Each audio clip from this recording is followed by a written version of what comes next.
খুৰীয়ে হঠাৎ ফোন কৰি ক'লে তেওঁলোকেনো আহি আছে আৰু তেওঁলোকৰ কাৰণে মই ধুনীয়াকৈ ভাত সাজ বনাই থ'লোঁ। এয়া পিছে তেওঁলোকৰ থাল নহয় দেই, তেওঁলোকৰ থালত আৰু বেছি স্পেচিয়েল আছে। এইখন মোৰহে থাল আছিল।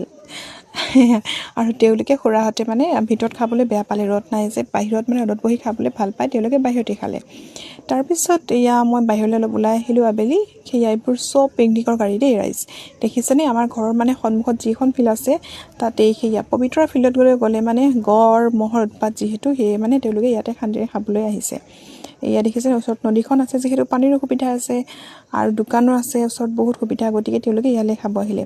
সেয়া যে দেখিছে এইবিলাক স্কিন তৰি আছে, চব এইবিলাক পিকনিক পাৰ্টি। ঘৰৰ পৰাই মানে আমি চব চাই থাকিব পাৰোঁ, গতিকে আমি পিকনিক যোৱা দৰকাৰেই নাই, ঘৰতে যি পাইছোঁ তাকেই খাই আমি পিকনিকৰ আমেজ লৈ আছোঁ, দেখিছেনে? তাৰপিছত ভাবিলোঁ মই ওপৰলৈ আহি কেইখনমান ফটো তোলোঁ, এটা ৰিলচ বনাওঁ, আৰু তাইৰ উৎপাতত মই বনাব নোৱাৰিলোঁ। চাওকচোন কিমান উৎপাত, ওপৰত আহি যদি এনেকৈ থাকে তাইৰ হঠাৎ পৰি যাব, গতিকে ভয়তে মই আমি তললৈ নামি আহিলোঁ।